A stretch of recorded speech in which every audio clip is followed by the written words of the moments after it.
No, it's not a message from Ted Lasso. I wouldn't be surprised if real soccer insiders were already tired of people going out of their way to say how much they love Ted Lasso because you played soccer. But it's undeniable that Ted's storyline, a totally American sports nut who gets thrown into the world of high-level pro soccer without a clue about the game, is one that I, Paul Ingles, can totally relate to. See, I was asked to bring my deep knowledge of the games that I did know, basketball, American football, baseball, golf, tennis, to a broadcast of a professional soccer match in 1981. And not a practice preseason scrimmage to learn the ropes, but a league championship match that was going to be broadcast all up and down the East Coast on the station I was sports directing for at the time, WBT in Charlotte. I was pretty petrified. I remember studying up on the glossary and rules of the game the night before, probably from the Soccer for Dummies series, knowing that by match time, which I'd have been calling game time, by the way, that I have still no firm grasp on what offsides really was. But fortunately, and I insisted on this as I recall, I had the expert Rich Melvin in the booth with me. So like Ted Lasso, I didn't have the expertise on the game, but I definitely had the enthusiasm, optimism, so I wasn't totally worthless at the mic that particular night.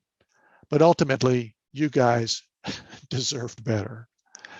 Now, I know you're going to have seen the key championship plays dozens of times this week, but what I wanted to try to bring to the table is something of an exclusive, because remember, my broadcast that night was a radio broadcast. No one was doing a TV call. But Sunbelt Video was shooting the match with multiple cameras and pulled together a video version of it that Rich and I were then invited sometime later into a TV studio to call all over again as we watched it on the monitors, as if we didn't know how it would end. I think we did a pretty good job feigning ignorance of the match results for the TV call, but the call of record to me was always the original one on the radio. So we have here now, for the first time, I think, matched the radio call with the Sunbelt video copy.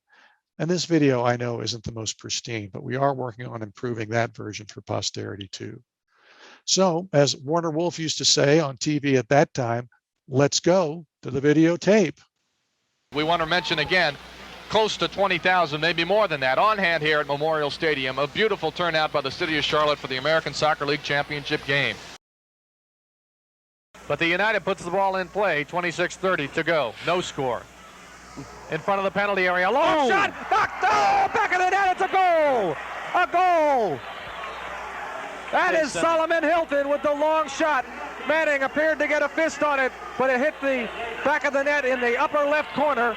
1-0, the goal goes up on the scoreboard. The United takes the lead with 26:20 to go. Scotty made a great effort on that goal. He had a hand on it and just deflected it into the net.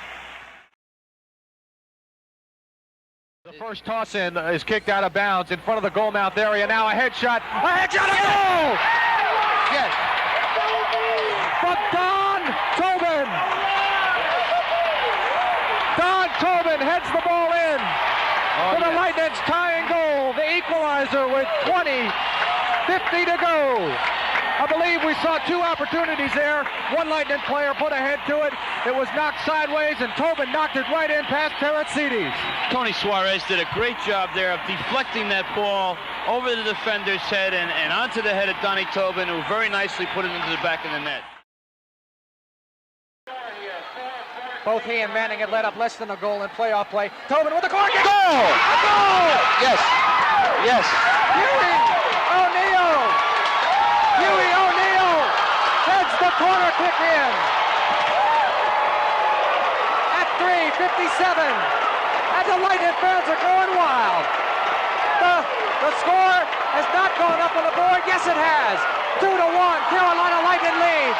Don Tobin. Don Tobin executing the corner kick right to Huey O'Neill, who headed it right into the back of the net. Carolina leads in the American Soccer League Championship 2-1. Rich Melvin has got his head in his hands.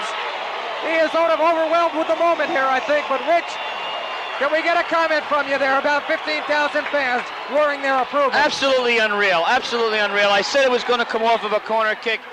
We just made the most of that opportunity. Donnie Tobin put up a great ball. Huey O'Neill left unmarked in the box, which I absolutely couldn't believe, put it in the back of the net. Oh my goodness gracious. Carolina Lightnin leads 2-1 in the American Soccer League Championship. The New York United pressing down the field now. The defense will win the game for the Carolina Lightnin. 18, 2-1 lead by the Carolina Lightnin. The clock is still running. 13 seconds. The United is making the substitution as far as who is going to kick the corner kick. 8 seconds, 7. The ball is in play. The ball is kicked out of bounds by a Lightnin player, but it's over. Unbelievable. 2, Unbelievable, 1. Paul. The Carolina Lightnin. The Carolina Lightnin are the American Soccer League champions.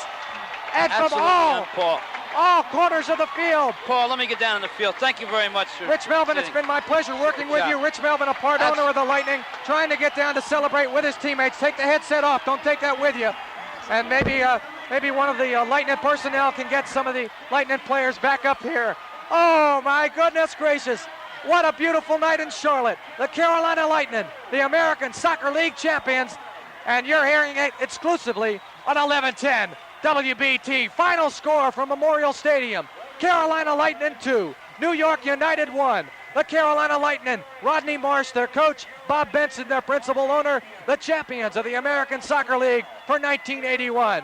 I'm going to have to catch my breath, but we'll be back to bring you some of the festivities and the celebration when we come back in 1 minute on WBT. So a couple of things. Don Tobin did not pay me to shout his name 3 times after the winning goal by Huey into the microphone.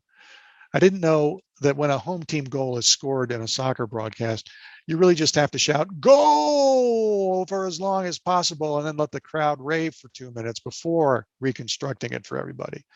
It was so loud after that goal, I couldn't hear myself in my own headset. So I was starting to recap the play with Don's corner kick to lead it off, but kept thinking the first words of my recap sentence weren't getting through. So it was Don Tobin, Don Tobin, Don Tobin with the corner kick. So there's that. Apologies to Mal and Huey and everybody else. Also, Rich Melvin abandoned me immediately after the field celebration began, as you heard there, nearly taking his headset with him. It's funny because in the TV call that we did later, and I'm not even sure who saw it, he stayed on mic with me doing post-game analysis while you could plainly see him on the screen, on the field, near the center of the trophy presentation. Now, in my sportscasting days, that lasted only about 10 years, I covered some crazy close NASCAR races. I planted myself in a bar in Raleigh when NC State won its NCAA basketball title. I was in Chapel Hill to see UNC welcome home Michael Jordan and the crew back from its NCAA basketball championship.